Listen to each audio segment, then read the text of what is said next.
Matthews Thomas. You will note that all his names are in the Bible. That's very interesting.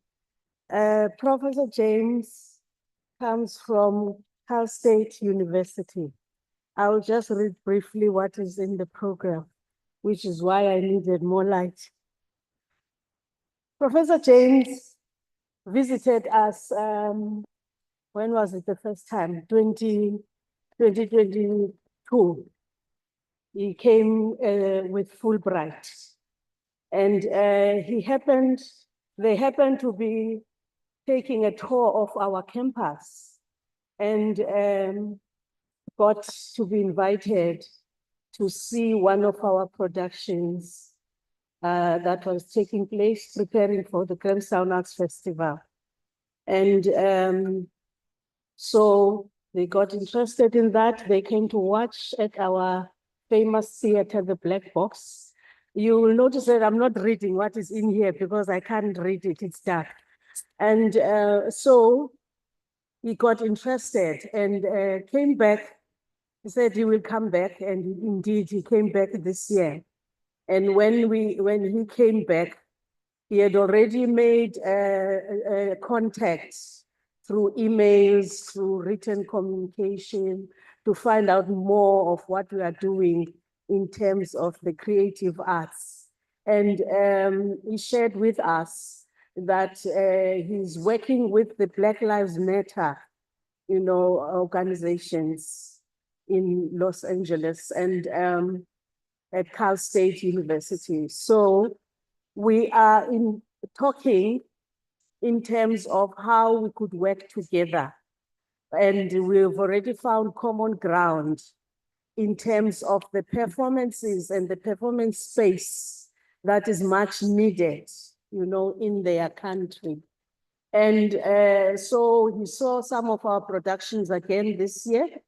And the person really who's been championing, the introduction of himself and his university is Mr. Masedi Maneni, who is currently in Germany. And so his visit is not accidental. So in our meet and greet with the dean, because we also took him around, he happened to have an opportunity also to be with the history department visitors who were from US as well, coming with the Fulbright group. And so there's a lot of interaction and communication that is going on. And when I invited him to be part of the conference to see whether he would be able to offer, any contribution to the conference, he said, well, if it's in Ubuntu, then it kind of resonates with the work that he is doing on Black Lives Matter. And I believe this is an opportunity to get to know firsthand from someone who is directly involved in terms of the creative art space, how we could intercept and work together. So this is Professor James, and I would request colleagues to read about his CV there, because I really can't read this. My eyesight is not that good. And so I introduce to you Professor James as he comes up to speak to us. And let's hope we will learn one or two things. Professor James.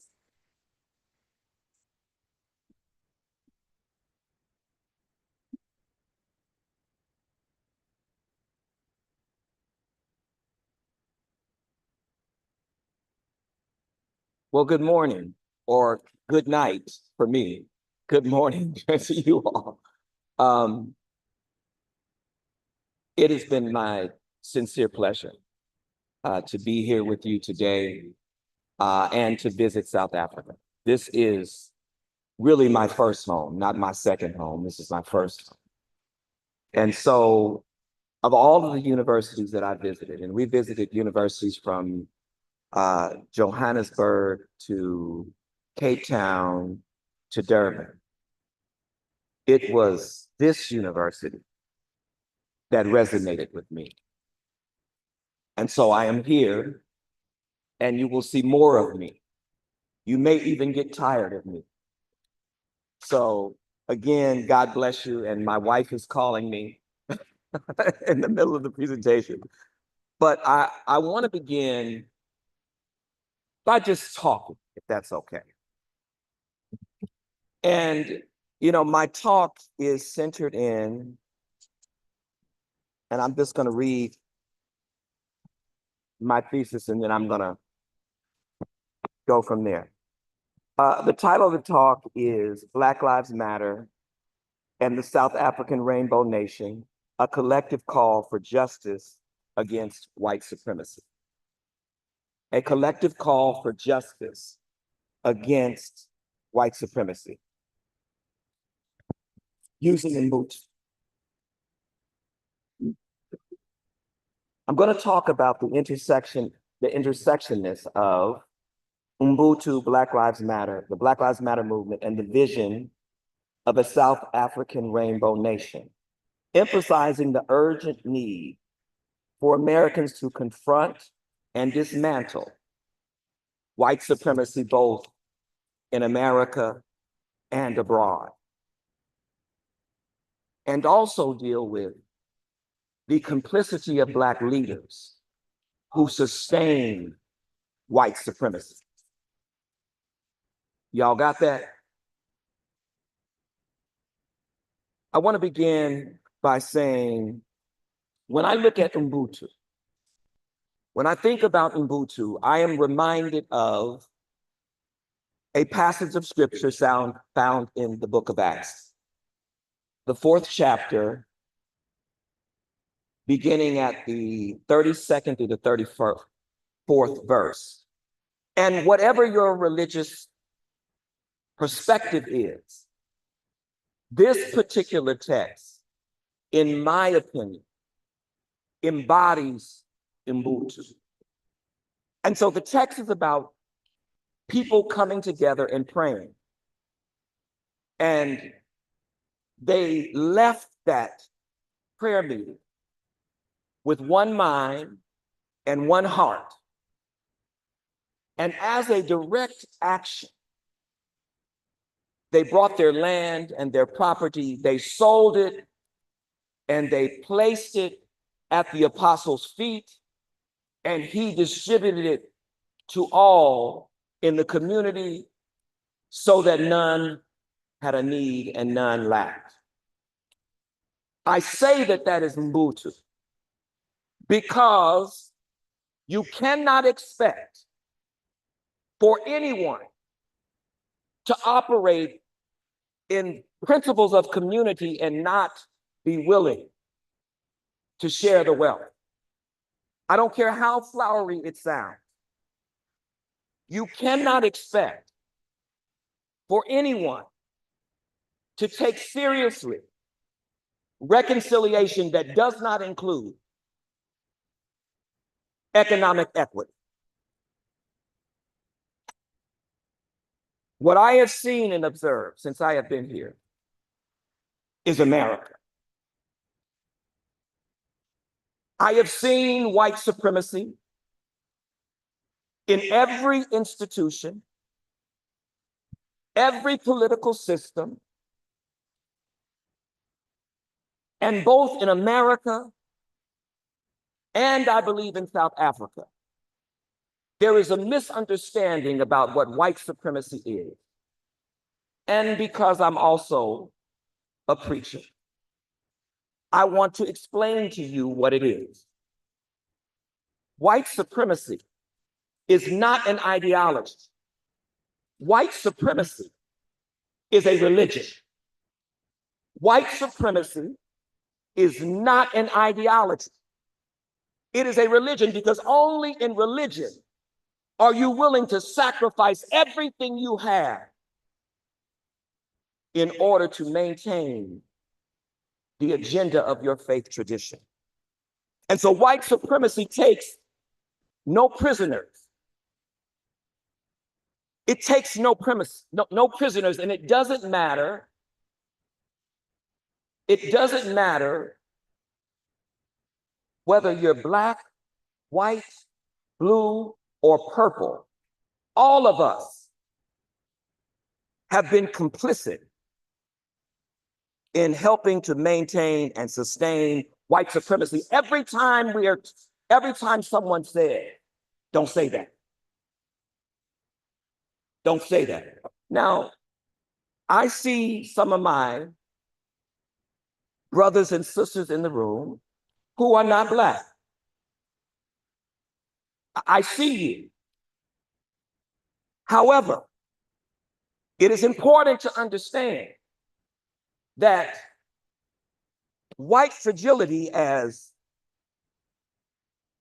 Robin DiAngelo says, why it's difficult for white people to talk about race, that's not a reason to not engage this conversation. Because for me,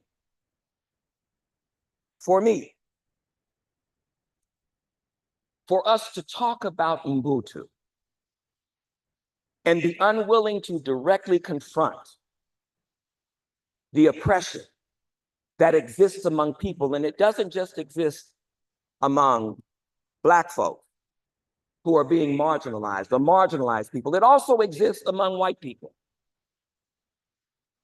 who have had the lion's share of responsibility for maintaining white supremacy. If you don't believe me, there's a book called Post-Traumatic Slave Syndrome. See, because in America, they celebrated. See, my grandfather was lynched.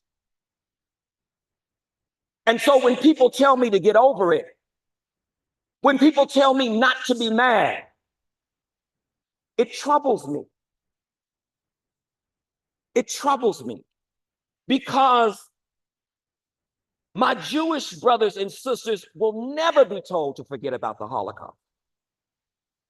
As a matter of fact, America has paid reparations. So the question becomes, can you truly practice Ubuntu in a rainbow nation? In a rainbow nation, can you truly practice Ubuntu in a rainbow nation? Because there are ways in which it is both a curse and a blessing. A curse because when we forgive, as we often do as Black people, we do it for our own psyche. Those who are our agitators and those who attack us see it as a sign of weakness, as opposed to seeing it as an opportunity for them to change. And so when I look at Ubuntu and the principles of Black Lives Matter, collective responsibility, justice, and freedom, I am both moved and heartened because it's a beautiful thing. But as I said, you have to decide who you want to be. And the last time I checked, and I don't mean any harm, my vanilla brothers and sisters, but the last time I checked, white was not in the rainbow. White exists outside the rainbow. And so, just as with Black Lives Matter, white people cannot join Black Lives Matter, only Black people. I don't care what you've read, I don't care what you've heard. Only Black people can be a member of Black Lives Matter. And Black Lives Matter was founded on the campus of California State University with faculty and students. And this movement, which is comprised of, depending on the day, 20 to 60 people has absolutely turned America upside down. Now, when it comes to the role of white people in Black Lives Matter,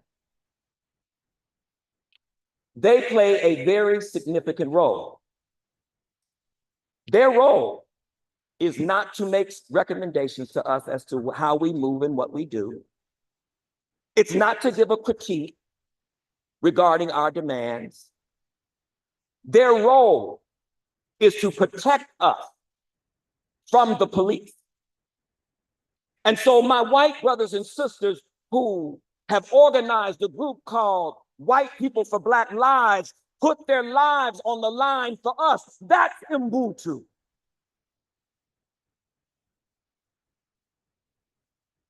Some of them have even been charged with lynching because they will literally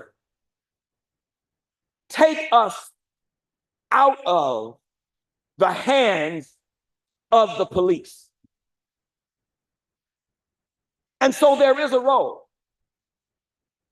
There is a role. There are Black people who would not do that, who would not be arrested on behalf of another Black person fighting for justice. Now, our white brothers and sisters don't have a problem with that. We also have Jews for Black lives, Asians for Black lives, Latinos for Black lives.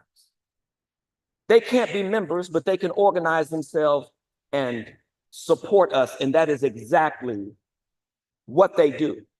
And so we decided that if we were going to be Black Lives Matter, that we needed to be Black first and foremost, and that we needed to adhere to the principles and the concerns and the demands of the people.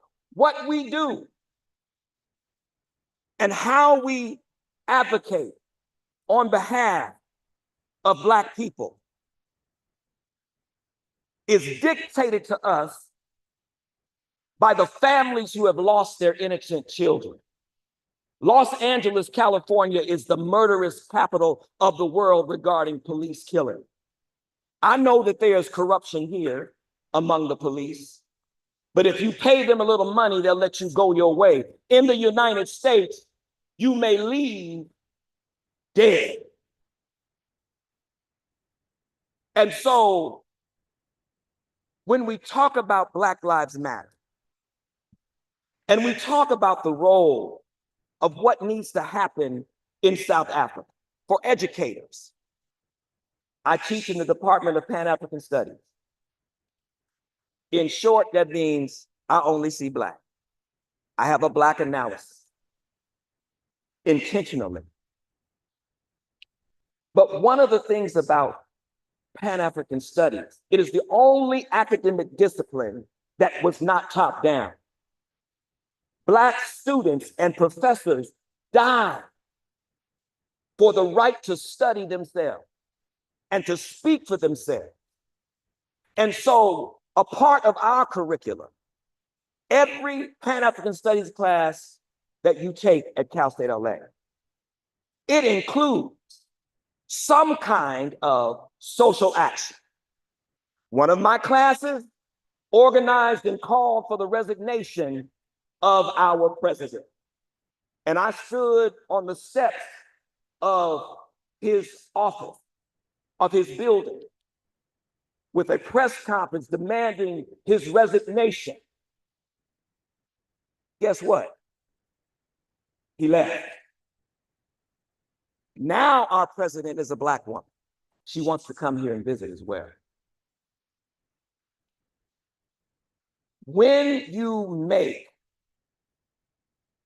or create a liberatory classroom, a classroom where you give students the right to be who they are, you are practicing Ubuntu. I teach racial inequality, the Constitution, and government. If I get a voice major in my class, my requirement for that voice major is I need you to develop a song and perform it based upon the content that you've learned in this class. Because we're not all gifted in the same way. And so when we look at Ubuntu and we call it an African philosophy, well, I don't believe it's an African philosophy. Because philosophers just talk. It's conversation, it's dialogue. Ubuntu declares that we must create and envision and reimagine what society and communal living looks like. And so to me, it is theological. To me, it is the blueprint for how you are able to live out these principles that we claim we adhere to. And so in looking at what we hope to do in this partnership, what we hope to do is we hope to bring faculty and students to Cal State LA so that they have an opportunity to see. Because see, in America, we're only 13% of the population on a good day. In Los Angeles, we're only 9%. The classes that I teach, if I have 5 Black students in them, I got 2,000. And so this is not an attempt to divide and marginalize people based upon race, because race is a social construct. It did not always exist. It existed as a direct result of the sustaining of the institution of enslavement. Bacon's revolt. White folks and Black folks got together and decided that they were going to revolt, poor people. And they were so horrified at the thought that they said, look, at least you ain't Black. And poor people today have that same mentality. At least I'm not Black. So if we are not willing to deal with the issue of race in a way that is direct, in a way that confronts, in a way that is just, you'll never get to Ubuntu. You'll never get to this rainbow nation that you talk about. Because our people, African people, we have one thing that's fighting all people. It frightened them during the enslavement period. In the book, Slave Religion, there is a discussion about a slave Dinky who never worked a day as a slave because they said he had special magical powers from the devil. I don't know about you, but I don't care if it's from the devil or whomever. If it's stopping me from having to work as an enslaved African, then I'm going to have to get on that bandwagon. What do I mean by that? What I'm saying is that when you look at Christianity in America, it is Ubuntu. Every leader that has brought about transformative change, from Frederick Douglass to Harriet Tubman to Fannie Lou Hamer to Dr. Melina Abdullah to Cornel West, who's running for president. Every leader have come out of the church. Why is that important? Because when you fight the battles that we have to fight, you need a power greater than a human being. And so it's not about weapons. It's about a collective belief that says, and this is what Chancellor Williams said in his book, The Destruction of Black Civilization. What he says is this: the land belongs to God. Every family should have land appropriate enough for them to live on. Every family, every family, every person who works should make enough money to be able to survive. Every working person. That's going to take more than philosophical discourse. That's going to take some courage, some sacrifice, and even some loss of life. It just is. And as a Christian, our leader lost his life because he challenged the status quo. So why would we not? When I was visiting, I visited the mayor, and I asked him, where's the list? See, this is why this is troubling. Where is the list? He says, well, what list are you talking about? I said, you know, the list of the people who participated in apartheid that got the death penalty, that list. That list. He said, what are you talking about? There is no list. If there is no list, you can't say you're practicing Ubuntu.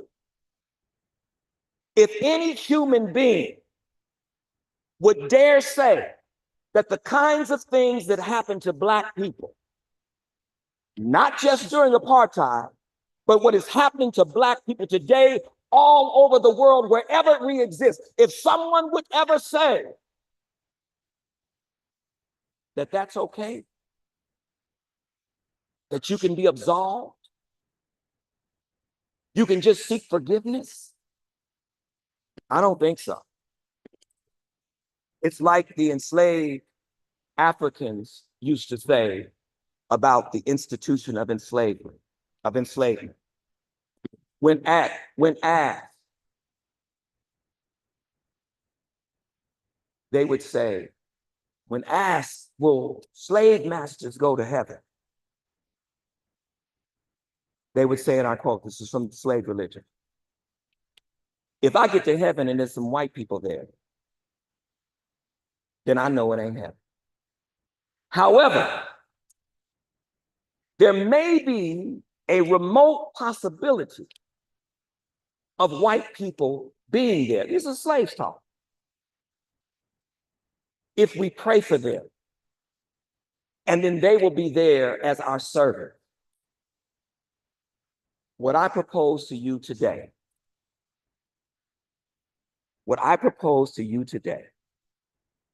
is that you understand the significance of Black Lives Matter.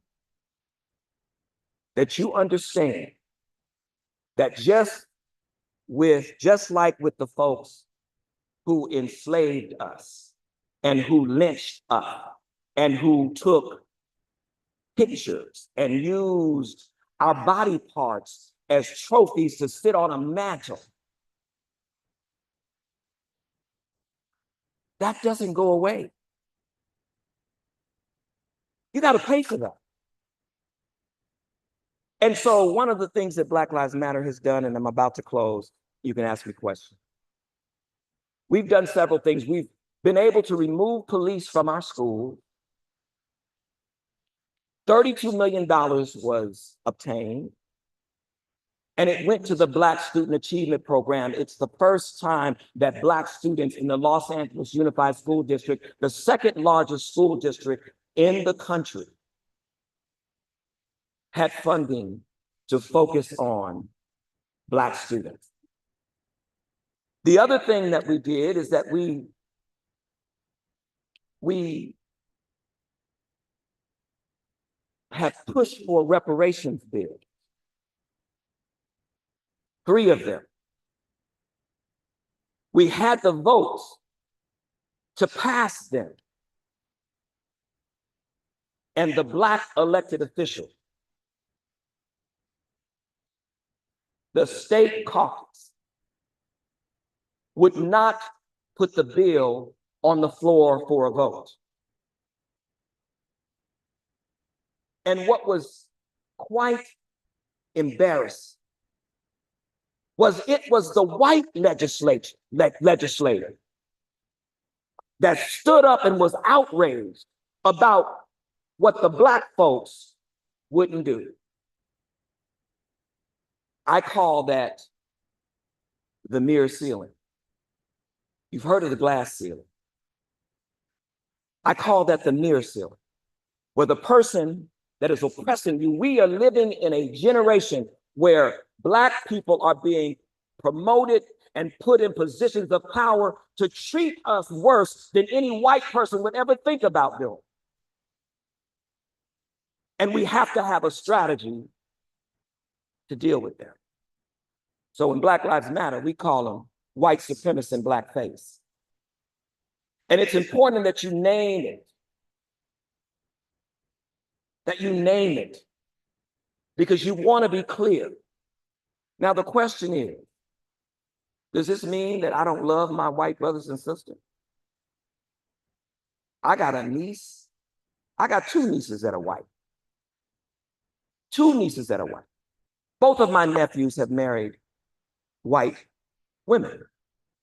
So this does not mean that I don't love white people. I love them enough to tell them the truth.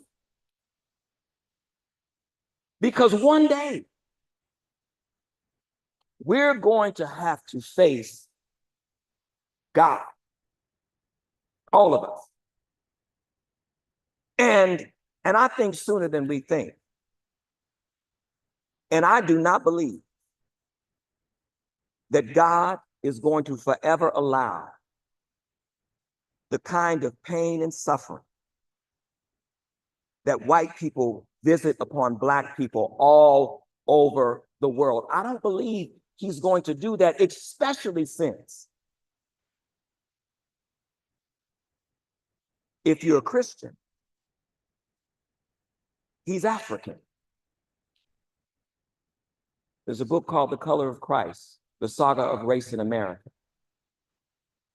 A Eurocentric Christ was created. Everything in your Bible is over here. Before Africa was Africa, it was called the Garden of Eden, the land of the Black gods. An African war strategy is to provide a way of escape. They didn't want to necessarily kill their enemy. Where have you heard that quote? He will provide a way of escape.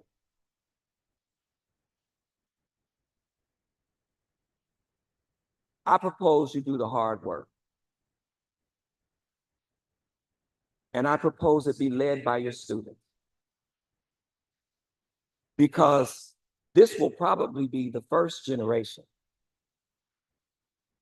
that isn't racist. This is the reason that in America, they don't want you to teach what we teach in Pan-African studies. Because it resonates with white kids.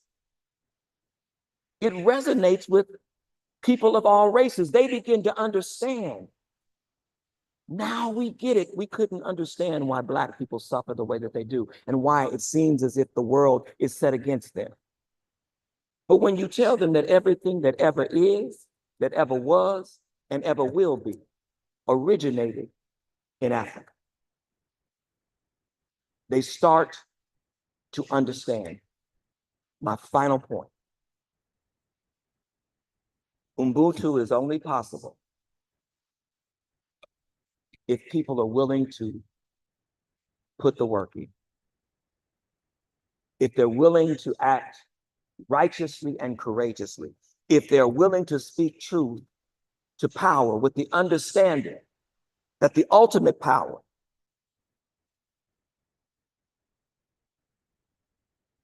is in God.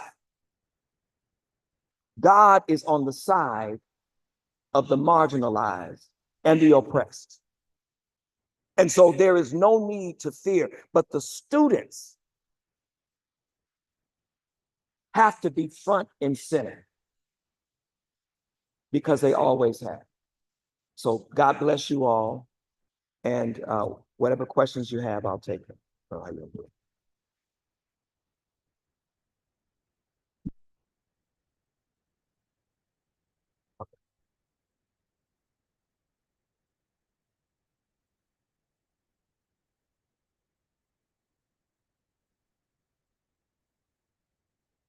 Thank you, Prof. Thomas, for all this one, for the workshop.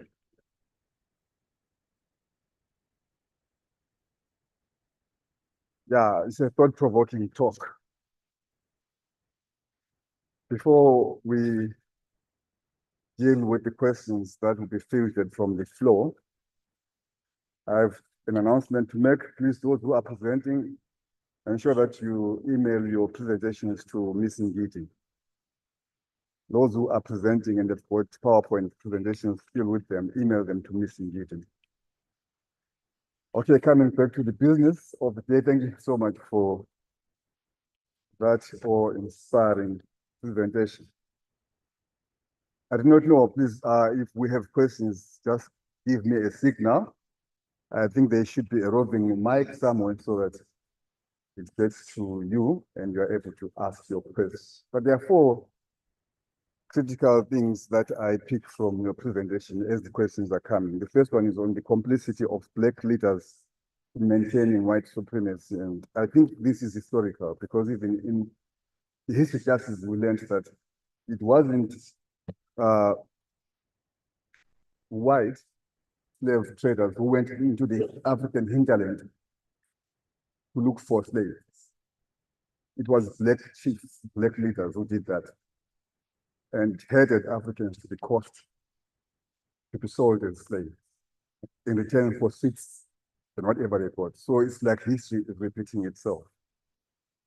And then there was also the issue of phony reconciliation between white and Black that rejects justice, which I think again we see today. Then there's the issue that you mentioned of white supremacy not being an ideology, but being a religion, which people subscribe to out of choice. Then there's the issue of difficult questions and discussions on the problem of race. That avoidance of that discussion only maintains existing power structures, which are oppressive to the Blacks. They maintain the status quo, and we should be willing to engage in such discussions. These are the key or cardinal points I picked from the presentation. I can see a hand there. If the mic could be taken to her, if you have it already. Or there's another hand, Prof. Nicolaitis. We'll start with you, Dr. Zele, and then Prof. Nicolaitis will follow. Thank you.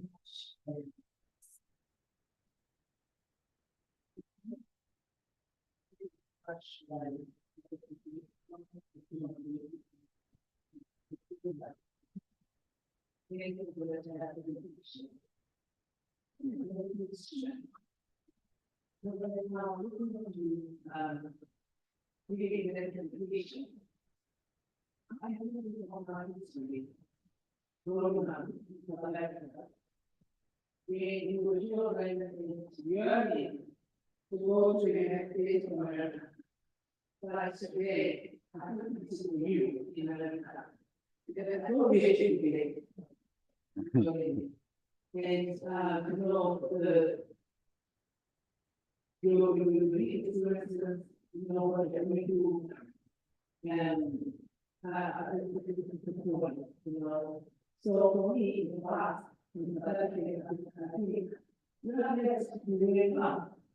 because we are not even know foreign others, not minerals and No, no, but it is what really building up is the ways in London. The way this side essentially like. Thank you, Prof. Nicolaides.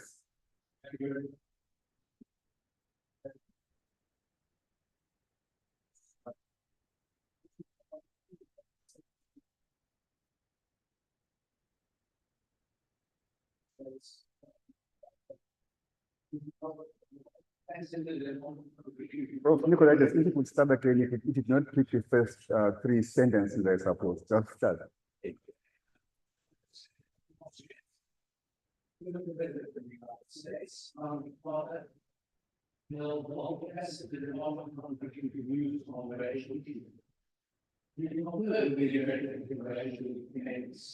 Where speaks about people are very now, like a very concerned us, and not being alive, living, and this is medical operation that is creating insects, and he get a life having that, and he did not consider the life that he would all.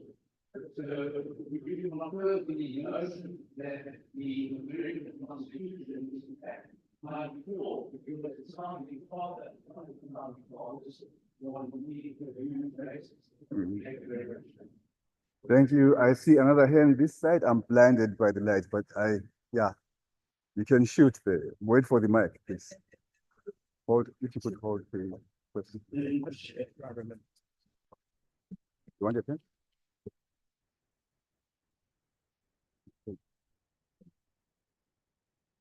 Okay, go ahead.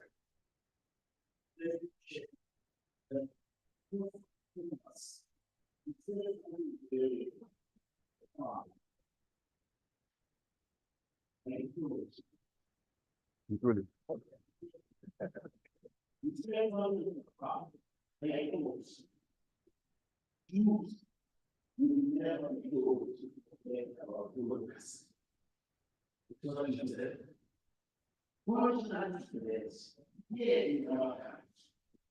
We are told that in the spirit of community, peace and reconciliation must be talked about it. And certainly this view is shared by some including others. We talk about church, families, inside and outside the church. Now, I read posts, but I share. When my transformation peace and reconciliation, Okay, thank you. I think we will, there are 2, 3 other people with questions. I will give you a chance to respond to the first 3 questions so you don't get crowded in your mind. Then we'll pick it up from there, from you, my sister, this side, from Prof. Chokane, after that one. There's one online. There's one online, Dr. Mafu. I know that my dear Prof didn't have really a question, but one of the things that we know the power of teaching Black people in America about Africa.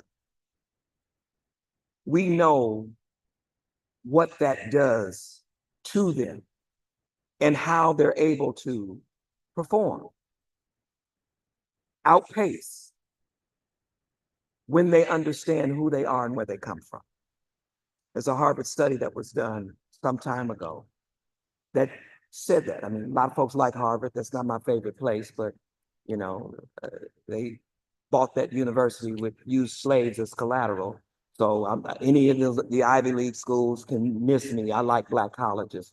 I went to Fisk University and USC, but that don't count. Your question about the Constitution. The reality is this: the Constitution was never designed to free anybody. It was a Constitution made for property people. And who were the property people? It was the slave masters. And so the entire political system in America is built upon the institution of enslavement. The reason we couldn't talk about reparations with Barack Obama, couldn't talk about it, but he gave a Jewish community reparations. Abraham Lincoln gave reparations to every slave master who let their slaves go free. He gave them reparations. And so the truth of the matter is, if Donald Trump may win, God knows I hope he won't. And I'm not voting for Kamala Harris because I'm for Black people that are going to stand for Black people. And I happen to know Kamala Harris, and I know Dr. Cornel West and Melina Abdullah, who are running also independent. They probably don't have a chance to win, but because she sits across from me in my office, she's got my vote. The Electoral College was designed so that it could reward the slaveholding states. They said, and I quote, enslaved Africans, this is how they spoke of African people. Enslaved Africans are our only natural resource. This is what legislators are saying during the Constitutional Convention. And so at the end of the day, even today, whenever Donald Trump won, though Hillary beat him with 6 million votes, Biden won, and he beat him with, I think, 4 million votes. The issue is, every time a Republican wins office and did not win the popular vote, never has that happened with a Democrat. Only Republicans. And that is because the Republican Party represents the ideology of the people who enslaved us. And so, so I hope that answers your question. Hope that answers your question. And the next question was,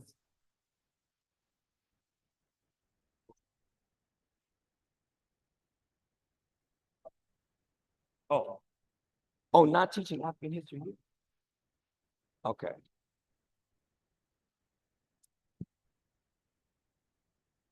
I mean, maybe this is why you all are so beautiful. Because I don't know how you do it. I don't know how you don't. I mean, and let me just be candid. You know, everybody from America loves Cape Town. I don't. Because I find myself wondering with every white person that I see, were you involved? See, they still walking around here. It's not like, you know, and I don't think as post-traumatic slave syndrome suggests, only in the case of Black people are victims worse than the perpetrators of the crime.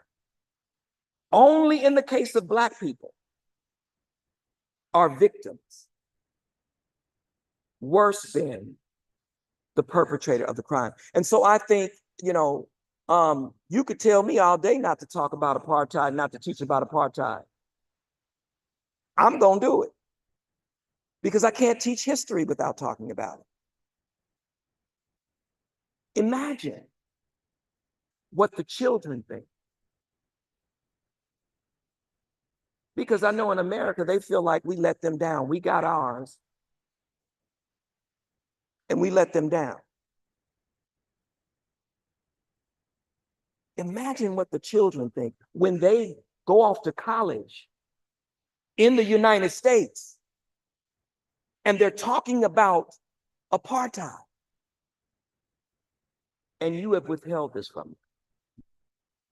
You have a responsibility and an obligation to talk about it. Because like the woman that I talked to yesterday, who told me the story of how they put gasoline in her shoes and set her feet on fire. How when she was 12 years old and had never known a man and knew nothing about sexuality or anything like that. They thought it was a joke to pour alcohol in her private part. Now, come on. She's not supposed to be angry.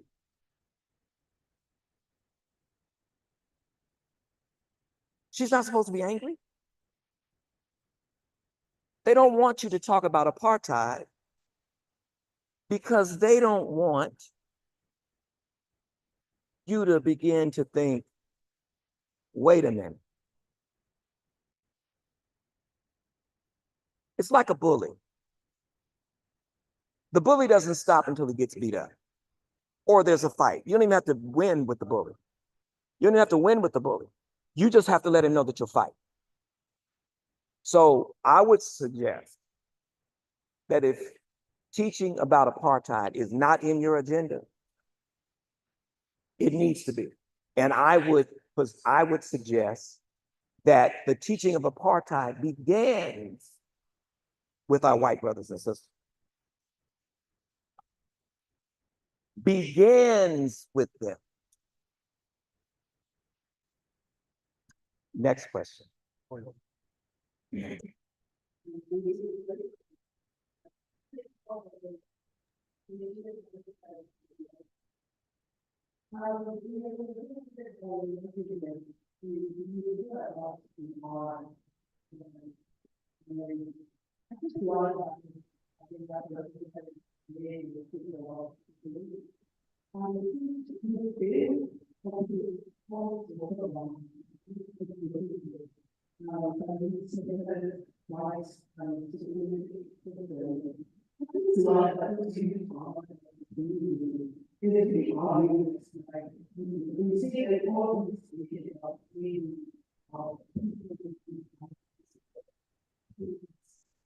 Just help the country to really get it back in ways. I mean, really back, I just want to be able to it's really hard. With it, it's going to go that, because the private,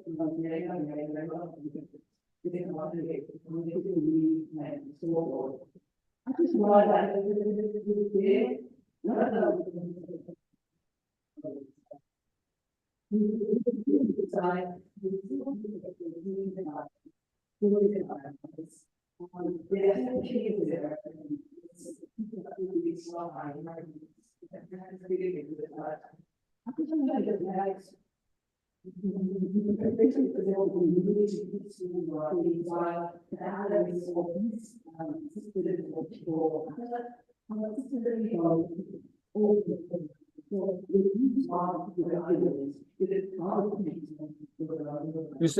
You say God is peaceful?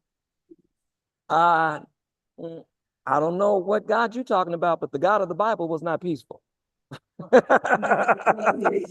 He destroyed people and he commanded folks to be destroyed, right? So I'm just saying, you know, I'm not talking, what you're saying resonates because I think the problem is when you talk about religion. Oh, I'm sorry. I think the problem is when you talk about religion, you think about, oh, the pie and also, no. At the end of the day, James Cone writes this book, The Cross and the Lynching Tree. He says that Christ was actually lynched because lynching is not just killing somebody. Lynching is making a public display to produce fear in the people who would look on and suggest to them, if you do this, you'll hang from the cross too. And so, Check your chat. somebody has another question? I will take, I think that's it. we will take just two more hands, then conclude it. I think it's Prof. Shokani and There's a line online. There's a hand online, Dr. Mafu. What? I gotta there's an online question. Please go ahead. Okay, thank you, Dr. Mafu. Thank you so much, Prophet Thomas. I really want to commend you for your very bold and powerful presentations. I want to agree with you entirely when you say it's only in the case of Africa that victims are treated worse than perpetrators. I've raised this question in several conferences. Even when we do the work of decolonization, some people tell us, how long will you carry on blaming the white man? But nobody says that to the Jews and commemorations of the Holocaust. Nobody says that to them. It's only in the case of Black people that the case for reparations and for getting things done properly, we are told to get over it, stop blaming, stop complaining. And Black people are mostly gaslighted by all kinds of academic and religious and political talk that it is their fault that they are in the situation they are in. I want to thank you for grounding that. I just also want to respond very briefly to what Dr. Mafu mentioned earlier. I agree with him, but I think we need to nuance that a bit when we talk about the complicity of Black people in the situations. The stories told about the raids, the slavery raids, yes, there were Black political leaders who may have been involved, but we must remember that there were massacres. If the Black political leaders had cooperated completely with the slave raiders, then there would not have been need for any massacre. Many Black pre-colonial leaders were exiled from all parts of the world. It was precisely because they resisted these raids. So their complicity is a limited one and should not be seen as a sharing the blame or the culpability for those crimes with Black people in general. It must not be extended to Black people in general. There were individuals who were involved, but it's to a very limited extent. Thank you very much. Thank you. We will respond to that if you so choose later, but I'll take Prof. Shokan and Prof. G, and then you can respond to all of those questions. This question came from Prof. Akpom, who's saying that the accusation that the external value collaborated with their oppressors in their experiment. Oh, this question in the house they were forced to include. Oh, I'm not talking. Okay, yeah, okay.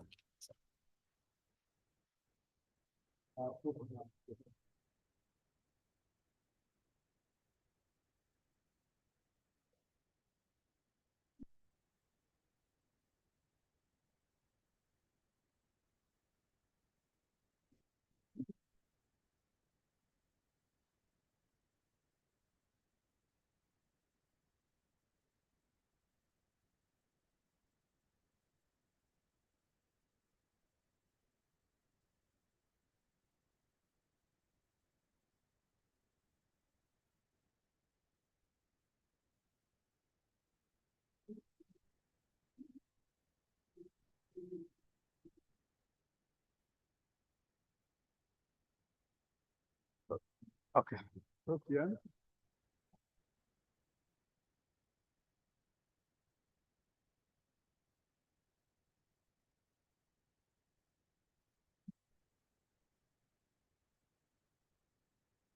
He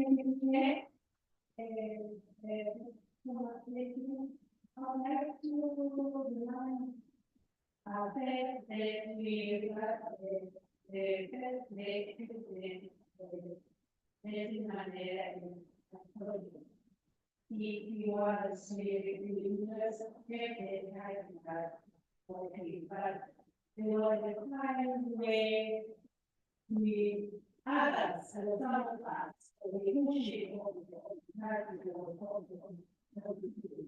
we had a team had a way to say he for the issue when issues prior to being all released were not addressed, the of their people. And the wishes they were doing the focusing on the purpose of the movie, or right now, addressing next lives.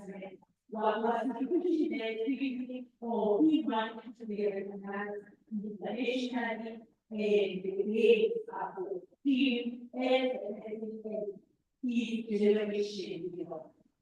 Issues may not address, issues are still not addressed. And people are saying, was he or is he Our attitude, maybe should be that, maybe in the rest and here we are, what do we think? What do we Okay. Okay. Okay, we'll take one more question from Prof. Nigel here. This will be the last question. So you wait for that. Okay.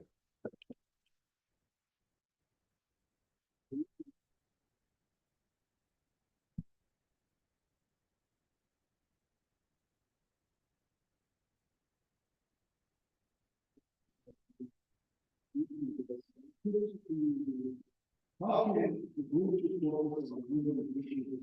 work,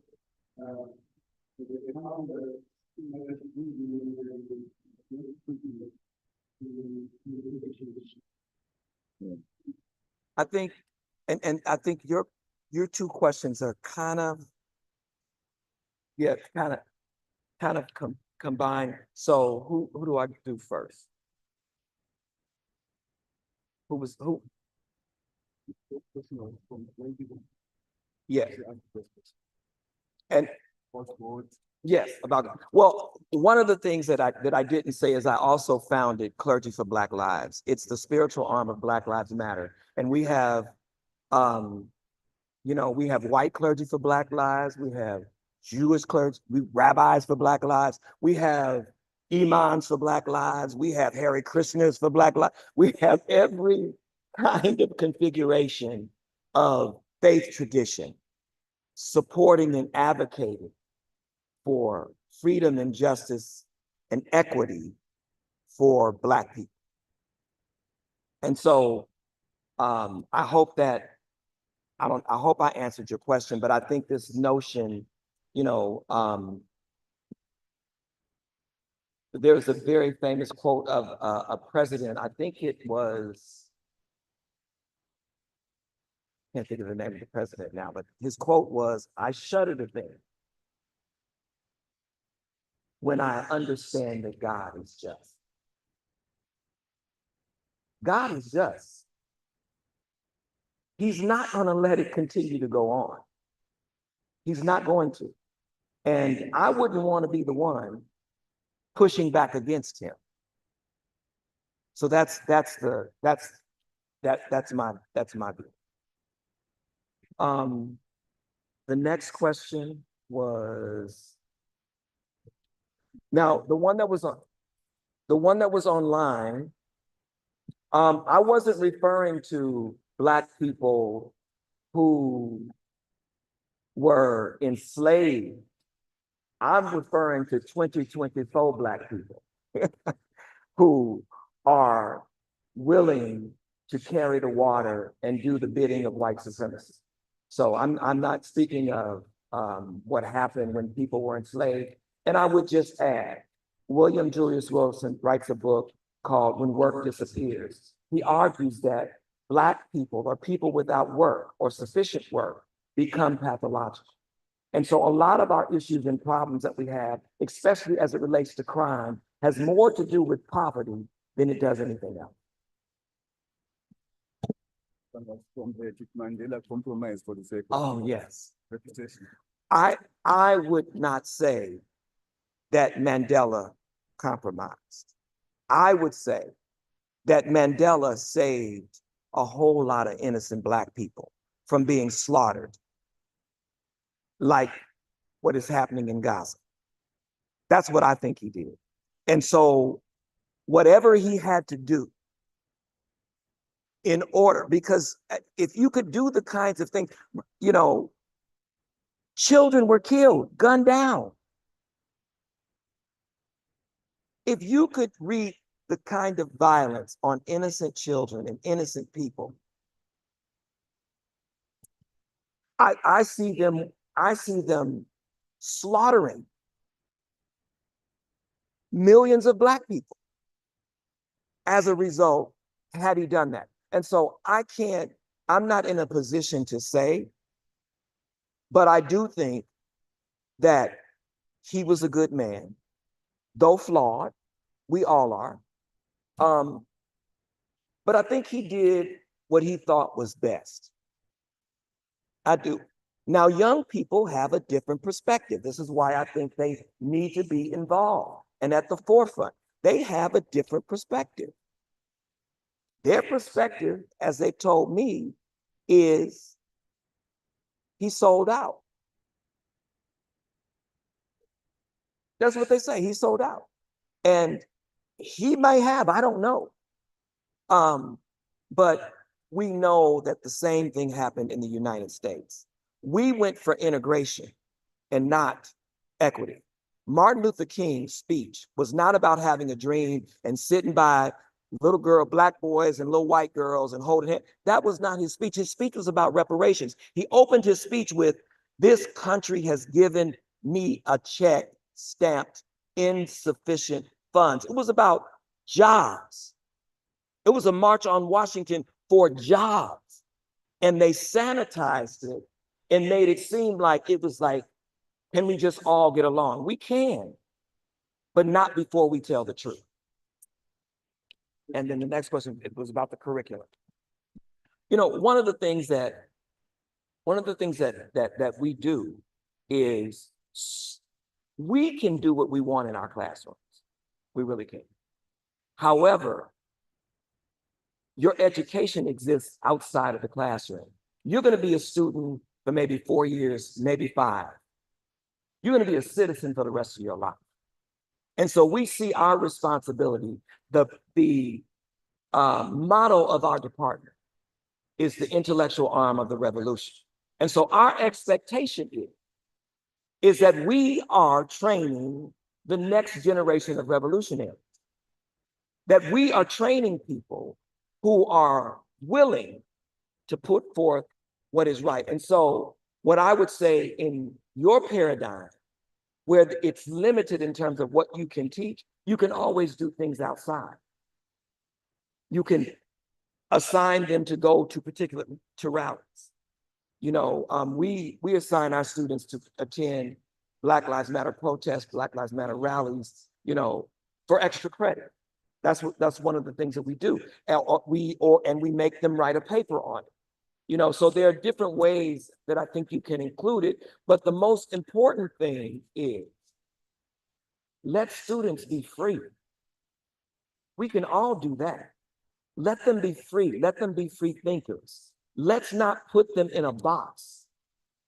And so that's what the liberatory classroom is about. It is about how can I design I know the content that I want to get, but what can I do to make sure that you don't just get an A in my class and not become a public servant? You need to be a servant of your community, wherever you live, wherever you exist. And so that is written into service learning, is written into our mandate for our department. It's a part of it. You know, as a professor, I don't just have academic responsibilities, I have community responsibilities. I'm the president of the National Association for the Advancement of Colored People, the NAACP, the oldest civil rights organization in the country. And so that's a part of my service to the community. I have to do that as a professor. And so it's not all academic. And I think we need to teach our students that it's not all about theories. I'll just tell you, when my students organized the campaign to get rid of the president and he left, what grade am I going to give them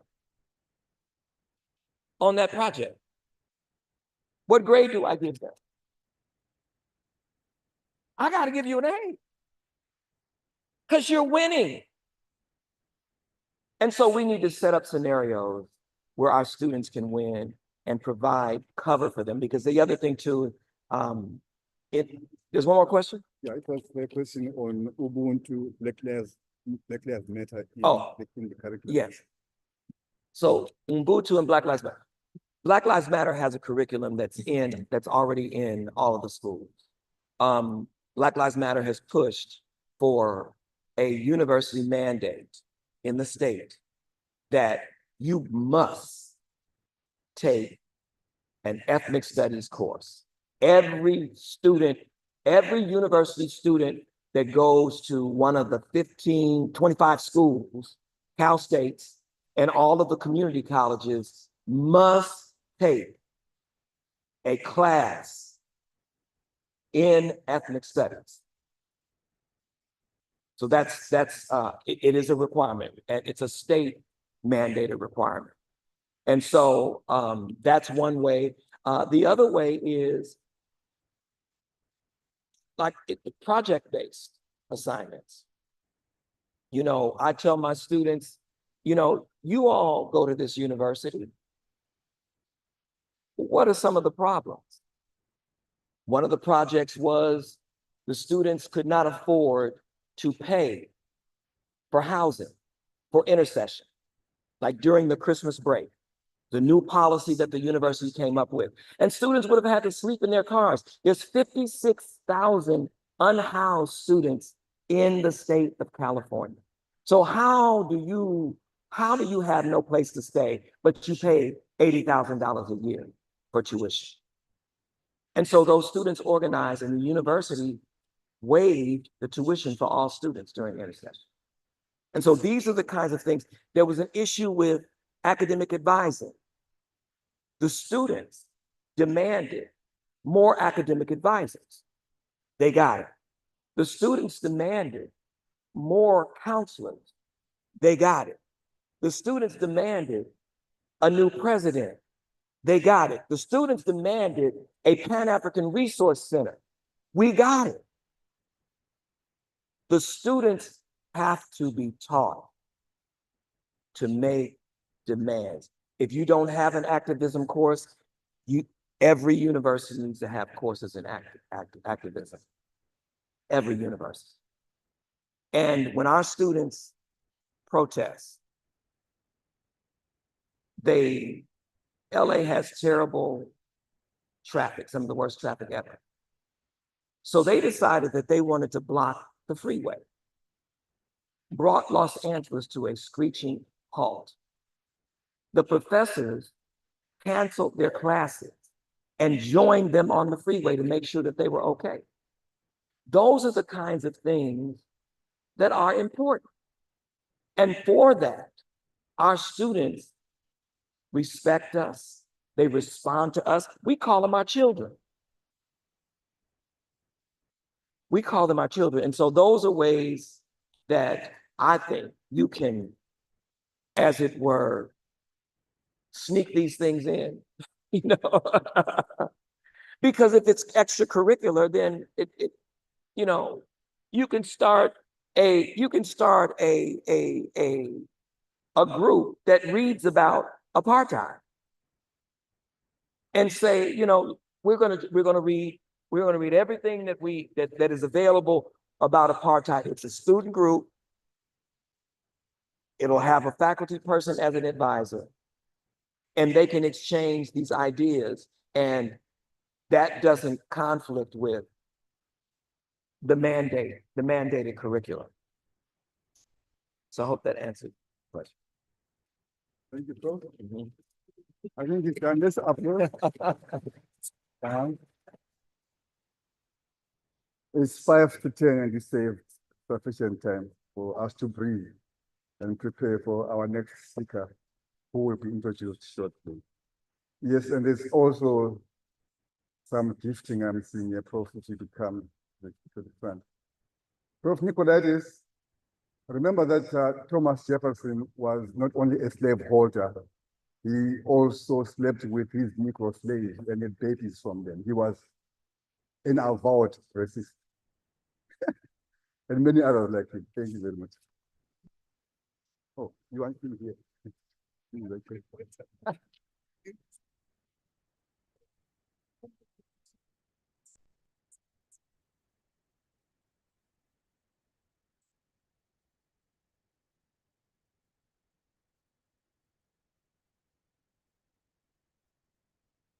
Take a photo, Prof. There's no cameraman there. I was asking if it was the play. It is the case.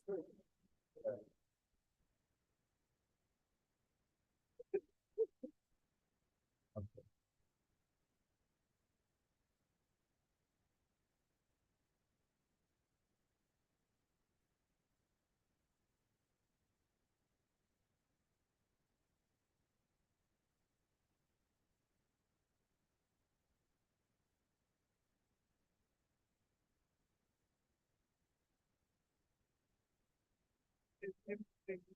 You say this is right.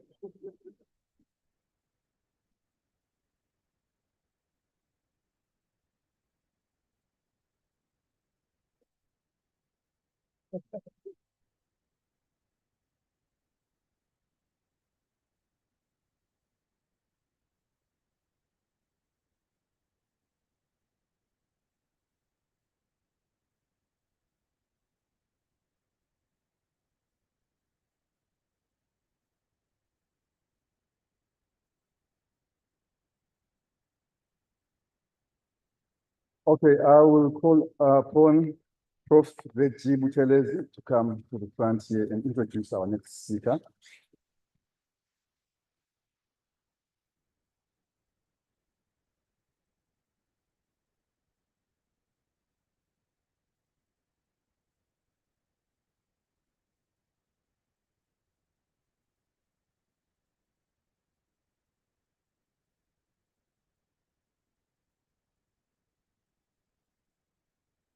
Greetings, colleagues. It is an honor for me to be given this opportunity to introduce our former dean, Professor Masoha. There were years when he used to be a lecturer at the former University of Natal in Pietermaritzburg, and students will Zuluize his name and say, "O-Alfiose." To this day, when they see me, they always ask, "Oh, O-Alfiose." So I'm hoping that, Prof, I'll be able to pronounce your name well and not Zuluize it.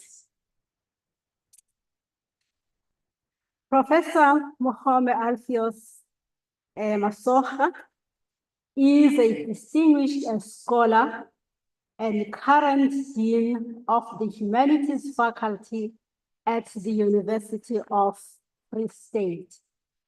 With over 25 years of expertise in African indigenous research and decoloniality, Prof. Masoha has pioneered Afrocentric methodologies and frameworks for conducting research with local communities.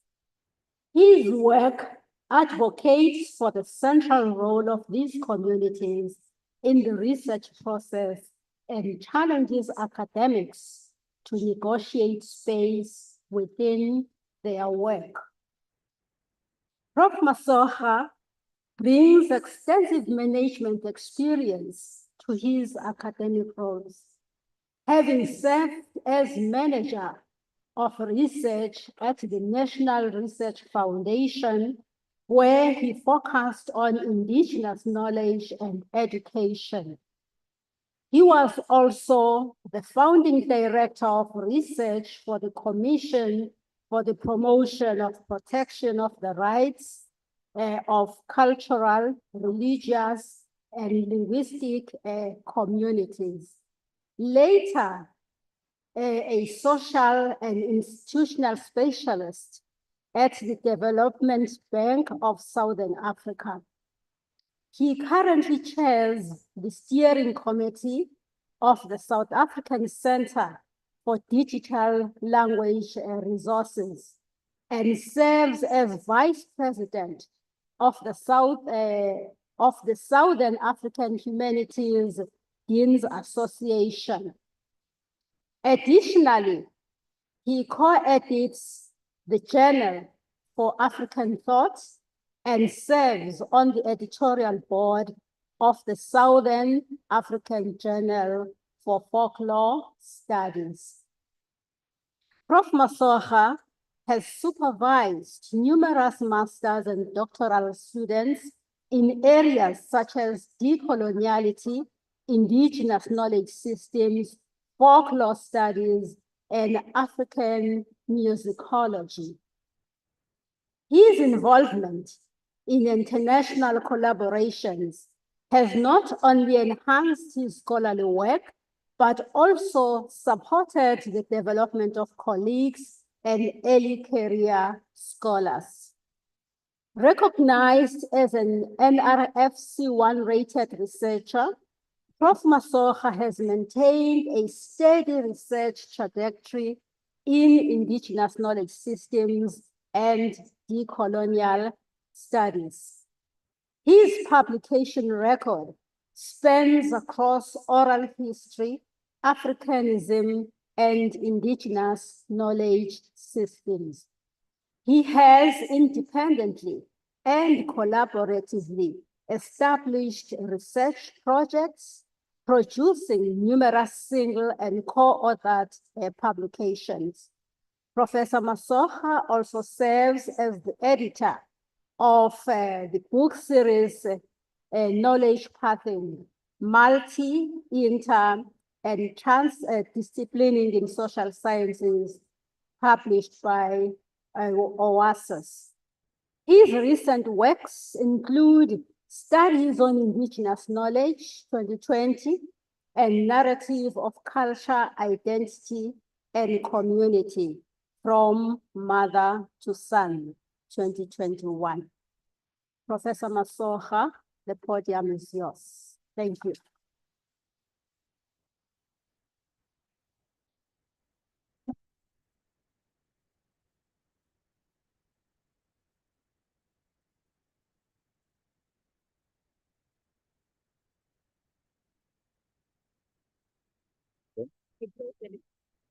Oh, yeah.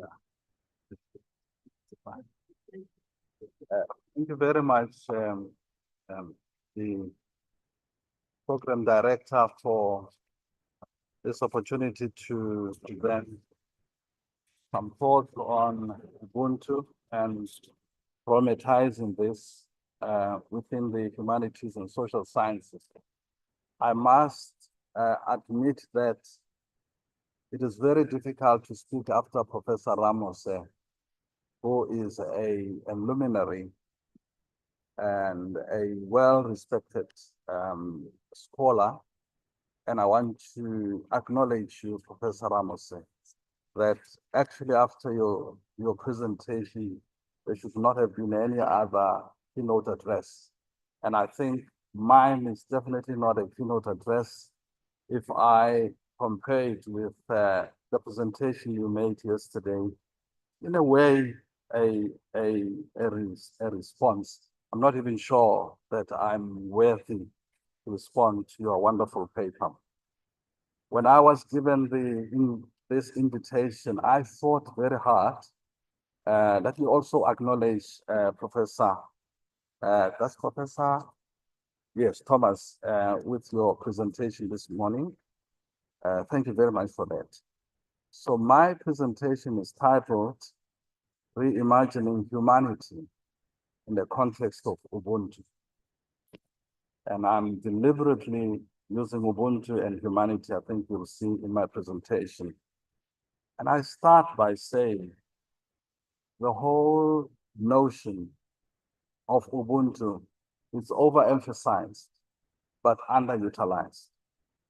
This year, you are aware that we mark 30 years into South Africa's democracy, a country that boasts of unique cultural heritage, of which Ubuntu's values are deemed part and parcel. Ubuntu entrenched in African philosophy, and I want to disagree with Professor Thomas. Ubuntu is a philosophical framework, in my view, having engaged with other scholars, and I agree with Professor Ramos. In essence, and as it was explained, it's about community, unity, interconnectedness, harmony, mutual respect, promoting inclusivity and diversity. It should thus be a reflection of South Africa's post-apartheid landscape. Yet, it seems that all that drives humanity are greed, arrogance, power, positionality, and the building of empires. This is directly in contrast to what constitutes Ubuntu. Ubuntu, as you have actually heard since yesterday, is derived from the Nguni phrase, Umuntu, Umuntu, Ngabantu. well-known scholars that we listened to yesterday, Professor Mogobe Ramose, interpreted this Nguni phrase as, and I want to quote him, to be a human being is to affirm one's humanity by recognizing the humanity of others and on that basis establish human relations with them, close quote. For the late Archbishop Tutu, Ubuntu, and this was also quoted yesterday, and I want to quote, my humanity is bound up in yours, for we can only be human together, close quote. It is evident, colleagues, this morning that Ubuntu is about importance of humanity, human dignity, and our responsibility to each other, our communities, and our country. Should we then not use it as a vehicle to rectify part of wrongdoings and injustices? This is the question that I'm posing. In an article by Matambo, Democracy, Human Rights, and Ubuntu in post-apartheid South Africa's diplomacy, he specifically mentions that the government post-1994 catered for the previously disadvantaged population by implementing RDP to address what he says redress the past neglect. However, despite many efforts in this regard, our country is still rife with challenges. We are faced with real issues, colleagues. Issues such as unemployment, poverty, crime, lack of proper medical services, gender-based violence, educational challenges, and many more social injustices. These challenges lead to the collapse of communities on a daily basis. And it is in these spaces that desperation comes into play. And it is desperation that leads to greed, abuse, neglect, an array of social ills, negatively impacting society and humanity in its entirety, and clearly reflecting anything but Ubuntu. According to Mukuzo, he argues that the essence of Ubuntu is to promote the common good of society. Now, with everything that the society faces, and that what reflects what is wrong with humanity, we now more than ever need to incorporate Ubuntu as an essential cornerstone in the humanities and social sciences. As scholars in this field, and this was my task, was to reflect on the humanities and social sciences. We should acknowledge Ubuntu's role in society, aligning it with our discipline core values of empathy, social justice, equality, kindness, and cultural understanding. Only then we will be able to contribute to the healing and well-being of our communities. Ultimately, Ubuntu should become a philosophy of life, striving for, and I want to quote from Mongwagape, economic, environmental development, and of transformation of members of the community, close quote. But in order for us to truly incorporate Ubuntu, we need to acknowledge that humanity carries scars. And I haven't had this thing being said in this true sense. The communities that surround us are carrying scars that need healing. Unfortunately, healing will not take place if we do not acknowledge the problems. South Africa has a history of hurt and pain. Hurt and pain felt by each and every citizen of South Africa. The only way to move forward is if we, and I want to quote Ngwaweni, as South Africans recognize and acknowledge the collective traumas of our past and attend to them and find practical ways of healing, close quote. Therefore, we remain conscious of the differences and similarities between all to address social injustices. Most importantly, we remain mindful of factors such as background, race, gender, cultural beliefs, and religious affiliation. For example, when addressing issues of violence, discrimination, poverty, and other social ills. As scholars in the field of social sciences and humanities, we are fortunate to gain a better understanding of people's behaviors and decisions as we study them within the social, cultural, psychological, and political milieus. If we add Ubuntu's values to our discipline, we can better understand our own history, culture, and philosophies, shaping our future academic endeavors. Ultimately, this will enable us to create new and novel ideas and perspectives that will result in innovative breakthroughs, significantly impacting societal transformation and informing policies and programs to improve and positively impact communities' healing and being. We did indeed endeavored as scholars in the humanities and social sciences to acknowledge all people's worth and dignity, diligently working to uplift and empower those disadvantaged, impoverished, previously marginalized and vulnerable. Therefore, aligned with Ubuntu, we must uphold principles of justice, human rights, collective responsibility, and respect for diversity. This will ensure that we holistically address problems and are cognizant of culture, local conditions, and context. Understanding and respecting the cultural beliefs and ethnic norms in our diverse society is vital in serving, uplifting, and fostering resilience in at-risk individuals' communities. Ultimately, friends, we need more than humanitarian approach to address the challenges we face today. With South Africa's diverse and cultural heritage, helping the vulnerable and those in need also requires inclusive cross-cultural approach.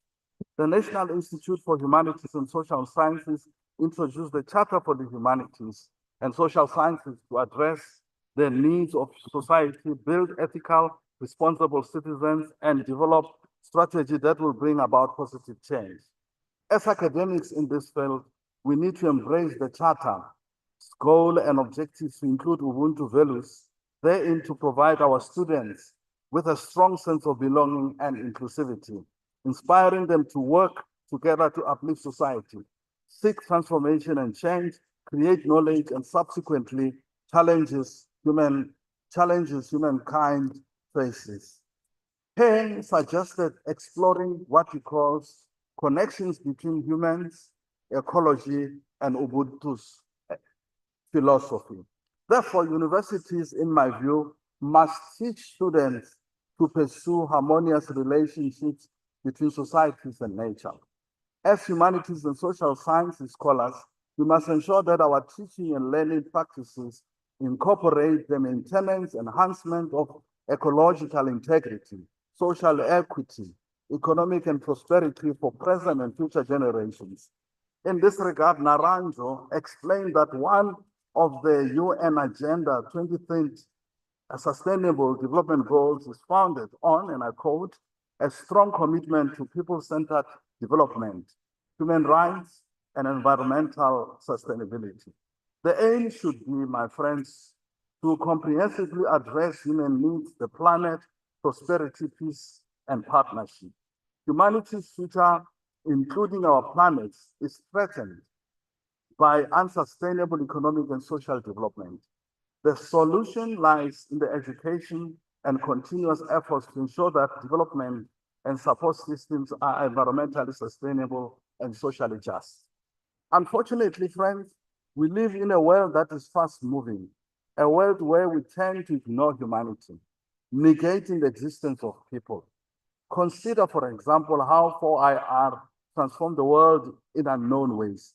We are faced with a world that is rapidly advancing in terms of technology. It is ultimately driven by machines, cyber attacks, artificial intelligence, all created by humankind. Why would we add more issues to our list of challenges? Ultimately, we are the reason why society today is living in fear. Fear we created ourselves. This is unethical to humanity. Our fast-moving world is distorting the view of reality and threatening democracy, with people losing oral agency, human relationships, cognitive acuity, freedom and privacy, and the dignity of work. For universities, this technological advancement created an efficient teaching and learning environment in the 21st century. Unfortunately for South Africa, it highlighted our education system's many challenges. Although the rapid growth of 4IR necessitated scholars and researchers to actively engage in research endeavors in an attempt to understand its multifaceted impact on the world around us. It has provided us with an array of insights into its impact of different social contexts we find ourselves in.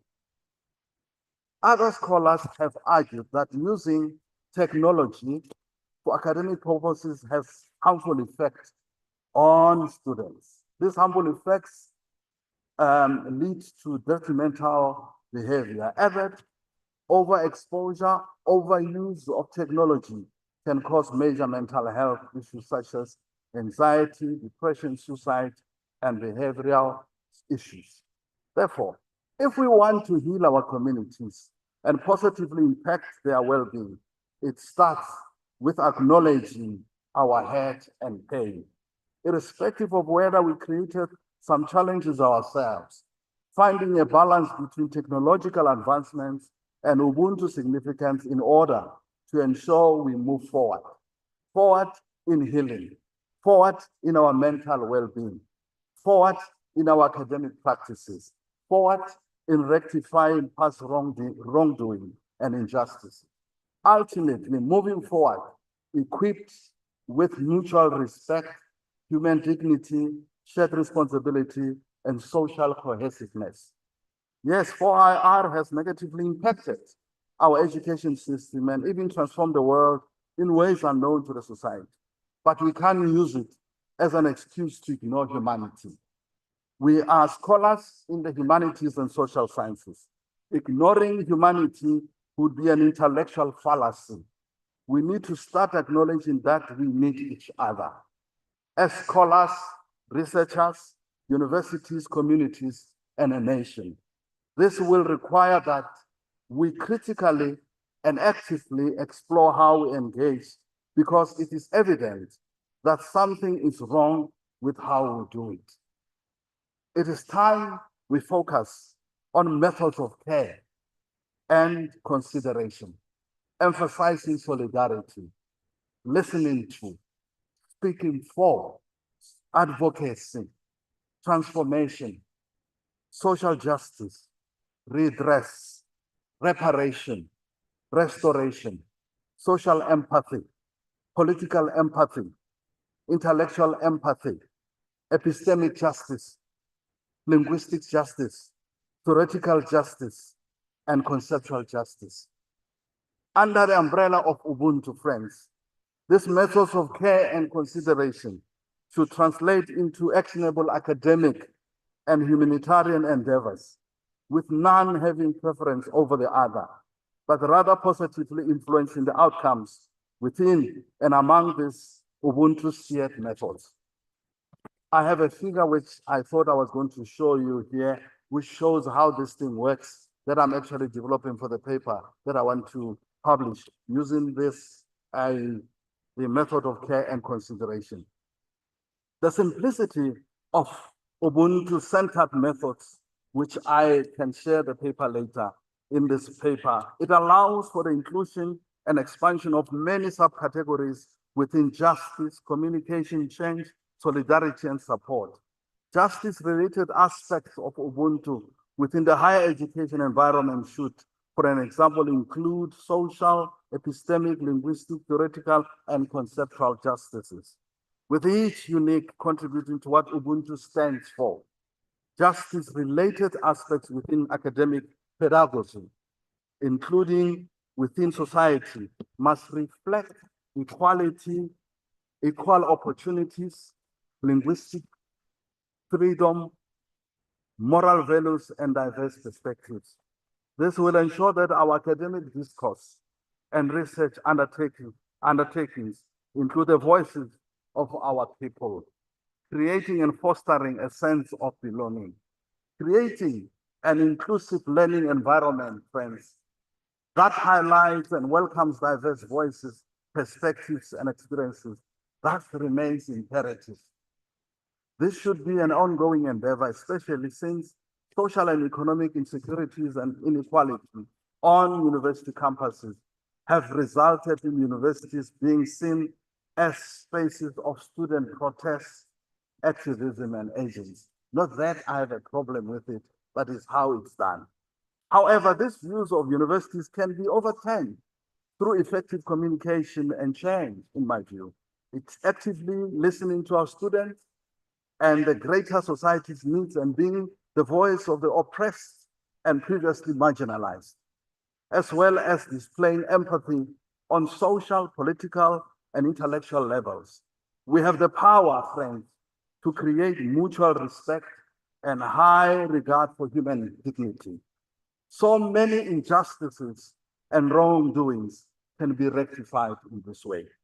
Actively engaging with our students and the broader community will lead to an understanding of different perspectives, which adequately addressed with transformational mindset can improve the quality of life of individuals, communities, and society at large. Nicolaides and Austin describe this, and I want to quote them, an engagement process and practices in which numerous people cooperate to achieve set objectives through the commitment of a shared set of values, principles, and criteria. And I close quote. We should not underestimate the power of community dialogues in this regard. Sharing practices rooted in Ubuntu's values promote community pride, cohesion, resilience, unity, harmony, and sustainability. Aligned with effective communication and change is the importance of solidarity, friends, and support. Ubuntu emphasizes unity and interconnectedness. We cannot uplift, rebuild, or change humanity if we do not feel cohesion or harmony among us. Our students should be encouraged to build support networks with local communities and organizations through their participation and involvement in community service projects. They should encourage communities to express themselves and create awareness of their hopes and challenges by using art and music as an expressive tool. For example, I think we saw that with the paper that was presented by Professor Pikele Pitwani. This could serve as a means to facilitate the exchange of ideas and strategies between different communities, especially given the social fragmentation of our communities.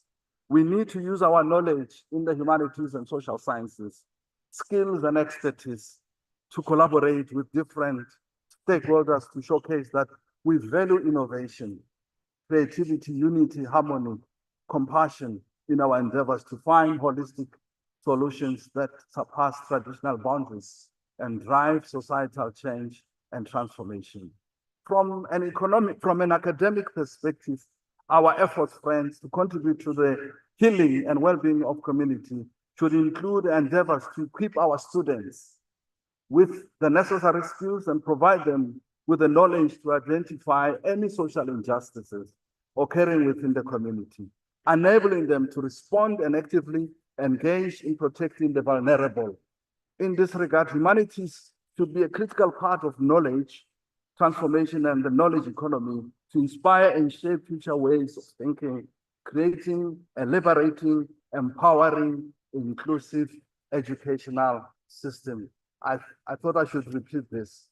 Creating a liberating, empowering, inclusive educational system, which is not existing.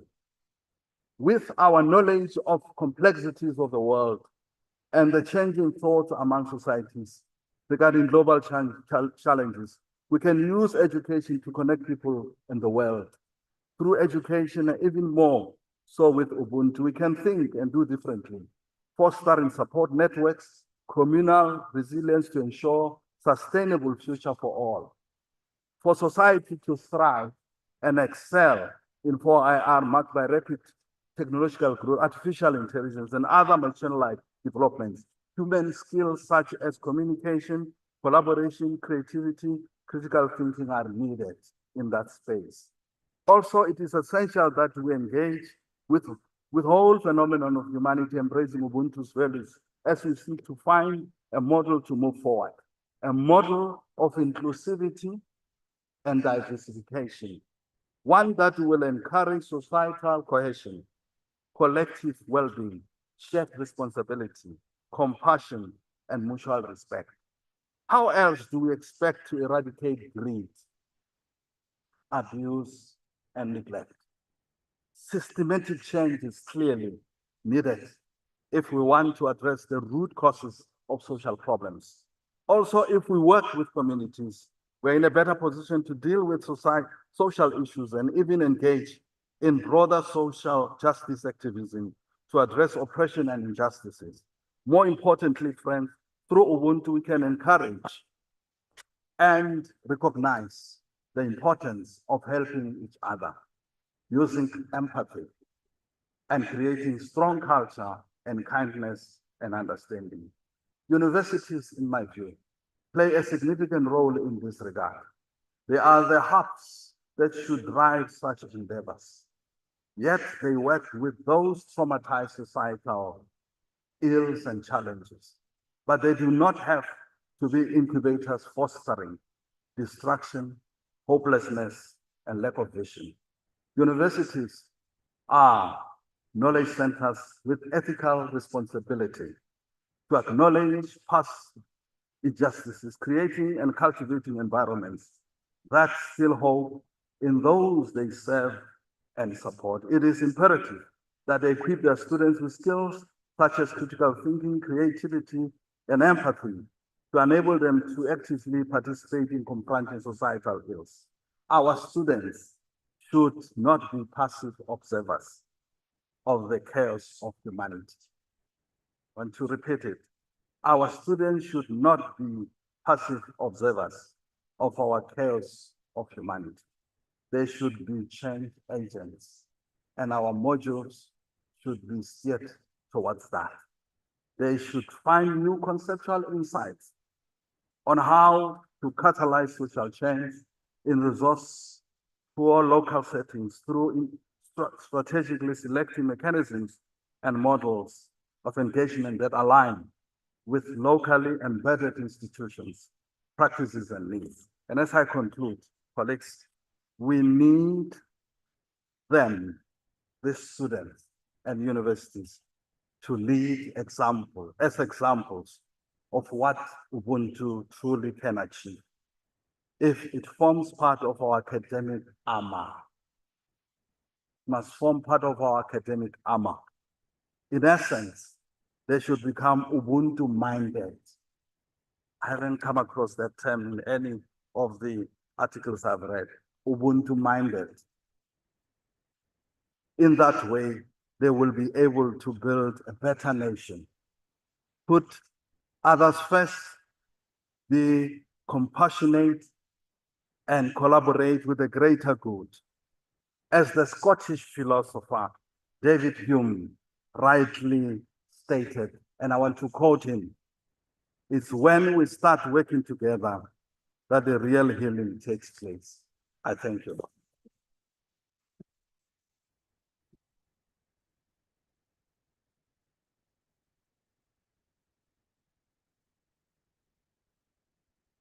I would like to thank Prof. There's something like, to thank Prof. Masoka for such an insightful presentation, and he states that students should be part of the change. They should be change agents, not passive participants.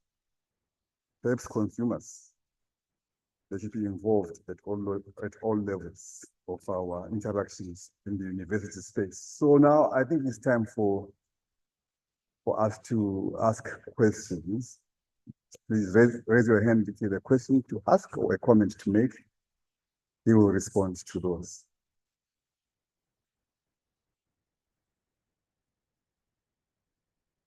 Yes, there's a question this side.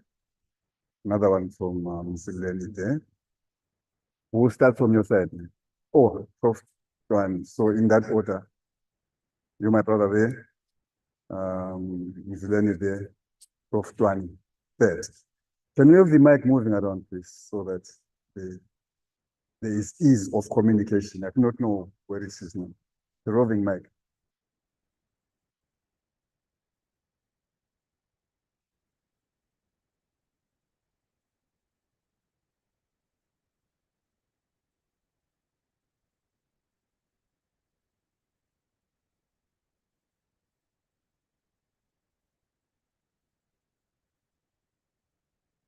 Yes, shoot.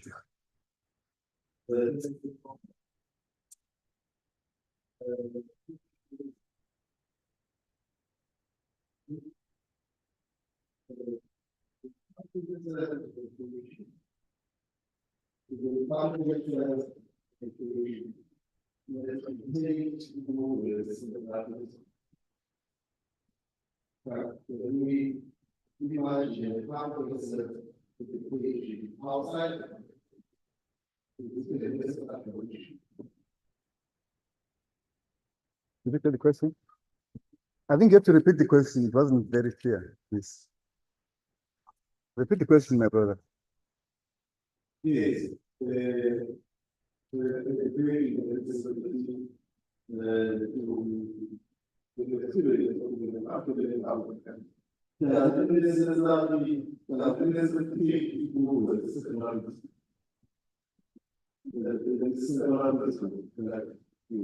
Which can.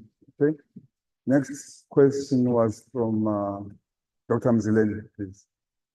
Can we have the mic? I do not know why we're not getting any assistance to that.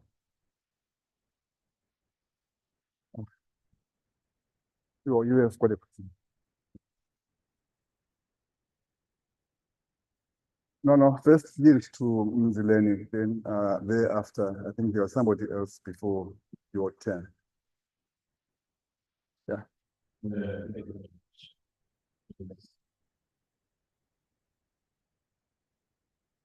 Sorry.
Thank you. I suppose post 1886 will be post Berlin Conference, right?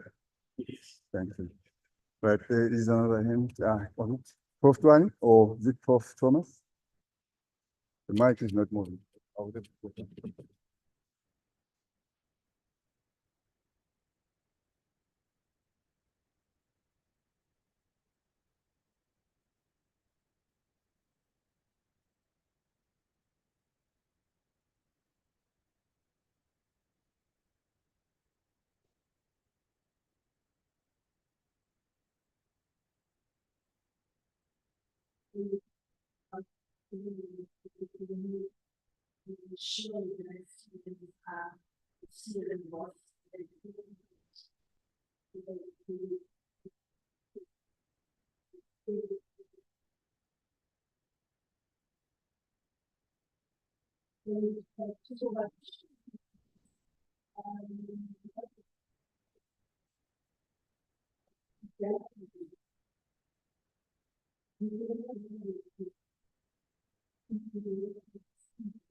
One.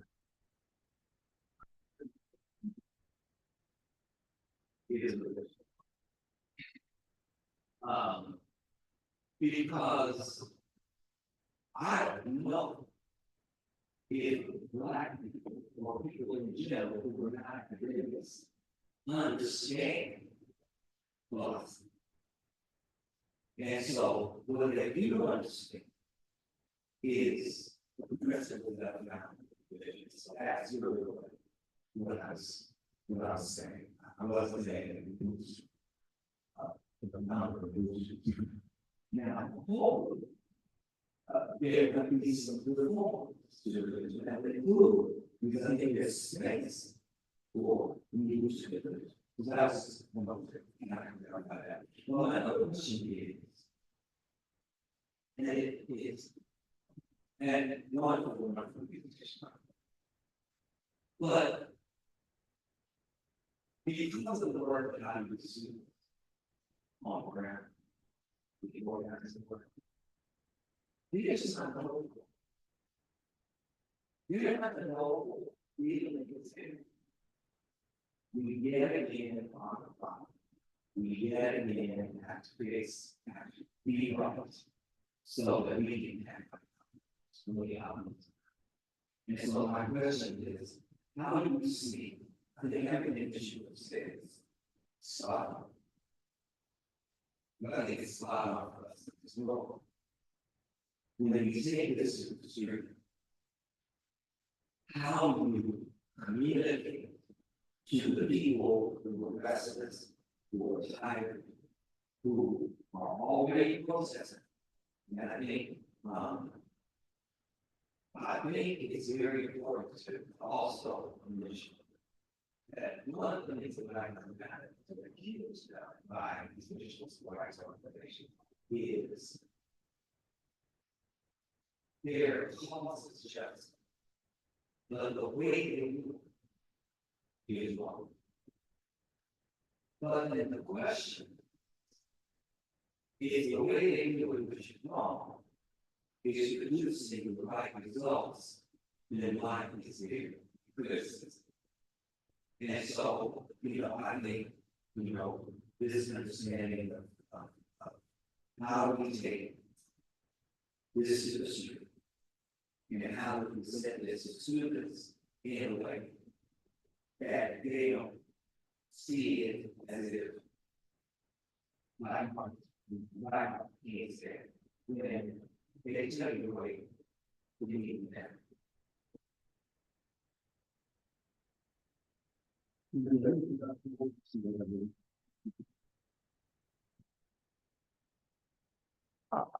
I would like to start by, and I'll try to start off between the question that has been posed by Dr. Mzebeni and my brother there. That my view is that in this forum, if all of us are going to admit that we all carry scars, and as you enter a lecture room, you are carrying scars of the past hurts, and it is something that you are going to carry for some time, and unfortunately, even for centuries to come. There will be no eschewing this part of saying that our lecturers are equally traumatized. And we come from a history of trauma, and we come from a history of pain. But the challenge becomes when a qualified graduate, after attaining a PhD or a master's, you think you've arrived.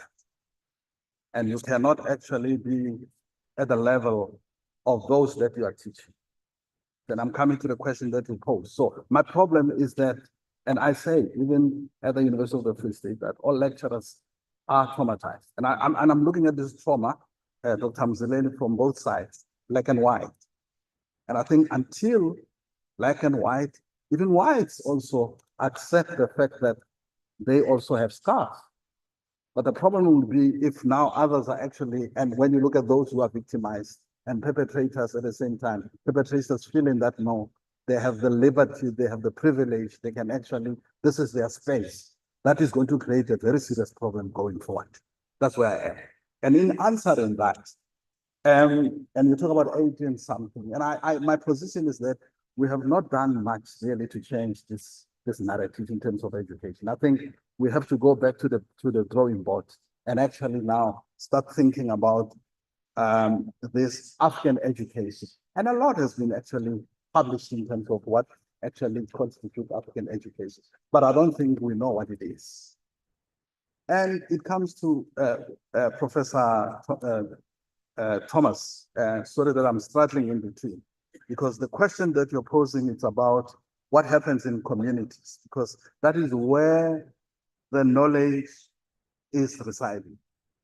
What actually constitutes what should be African education actually comes from those anecdotes. And it's very interesting now in social science and humanities that now we accept even anecdotes as scientific today. It was never the case in the 80s before. When you pick up something which could be more jovial from a train or at the train station or at the airport, you could actually use that as part and parcel of science. So I think it is incumbent on all of us to have a very serious conversation of what do you mean by African education. But to get it right, all of us must actually be on the same page. We cannot actually say we are pushing this, but at the same time, when we write and publish, we publish something else. When we come with our modules, curriculums and so on, they are not actually talking to that. And I will tell you, this is far, far, far, far. I'm not sure if we're going to arrive at that. All these things are talk shows that we have and workshops about African education and so on. But we need serious dialogue. But it must start with us first. That is the first part. Now, coming back to you again, going back to your question. I was very fortunate when I did my PhD that my supervisor started, and he's white. He said to me, write your own story. So my first chapter is about my life. So he allowed me to write my own life story before I could engage. So, which actually brings up my views, because you talk about Afro-science education. It starts with where we're coming from. Existentialism actually defines what constitutes this African. And we always say African education is not about thinking. I know you are in philosophy. Some people will say, I mean, Africa doesn't have philosophy, and that's not true. Which is actually quite unacceptable in that sense. So existentialism for me is important, and it is Afro-science or Afrocentric education models or frames are possible, but it goes back to that exercise, which is very important. And all these things otherwise will be talk shows, unfortunately. We'll talk about all these issues about what theory you learned and so on, until you show me evidence of what you have done. And I've been in a number of conferences, it's just talk shows. And they're not taking us anywhere in that regard. Now, coming to Professor Twani, you know, it's very interesting.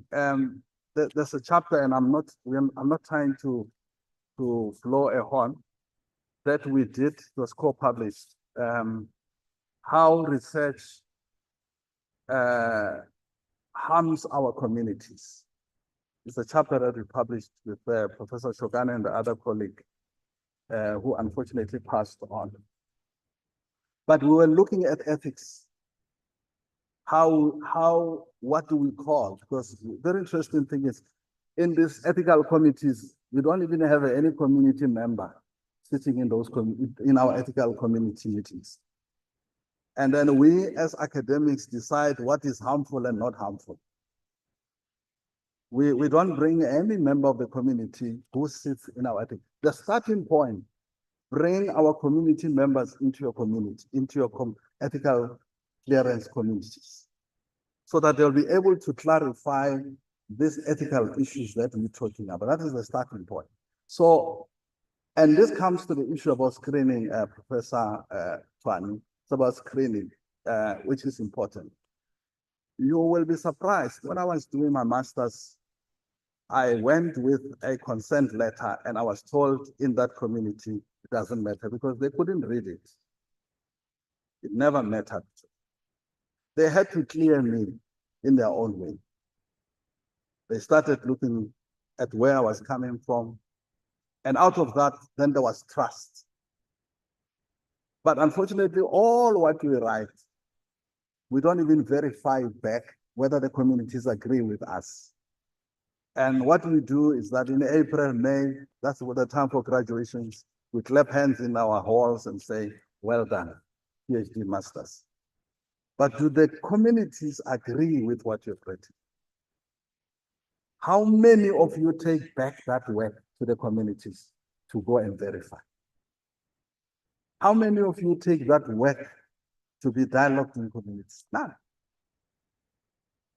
So all what we are faced with is that universities are ivory towers. And universities have actually taken this positionality, this position of power, where it defines what is knowledge. Whose knowledge are we talking about? And what is knowledge? So, and I agree with you about screening and validations in this regard. So communities must undress us as academics. I'm sorry I'm using this word, undress. They must undress us. They must engage with us. They must engage with all what we are doing. But for now, what I see, it is just a talk show. All those research works end up on the shelf of the university. For now, they are no longer on the shelves. They are archived somewhere. And I don't know how many of communities know what we are writing about in this case. I'm not sure if I've covered. I try to straddle in between. I know this topic is very difficult to enter into it. So I think I'm a bit tired.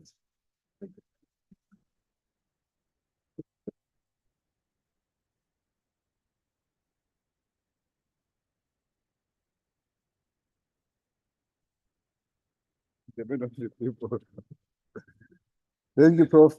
Thank you for your responses. Thank you for the questions also that were fielded.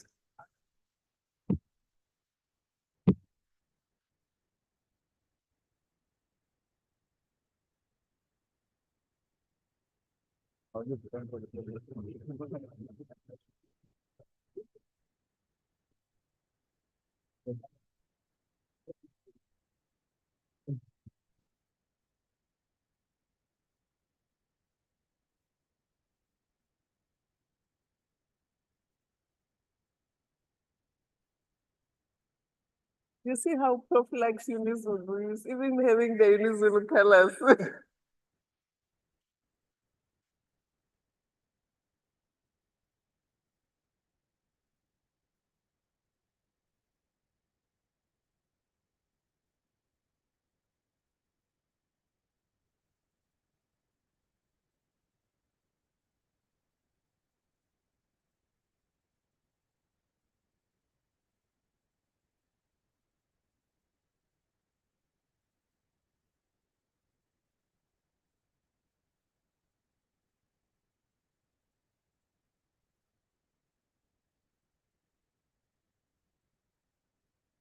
I do not know whether there were questions on the,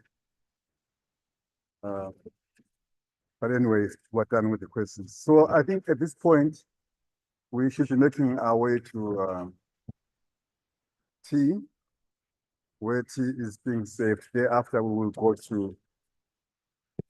for our breakout sessions. I must repeat the venues again so that we don't get lost. And also request that the chairpersons of those sessions are quite meticulous when it comes to observing time, so that we are not coordinating afterwards. So session 7, probably session number 7 will be in the main hall, like I said. So which means after tea break, you take your positions in here and then proceed with your business from here. Then 8 is in room 2 and 9 is in room 3. Thereafter, before we go for lunch, we have to come back, convene here for a group photo. Then we go for lunch. That's how we did it yesterday. Let's do it the same way again today. Thank you very much. You can go for tea break.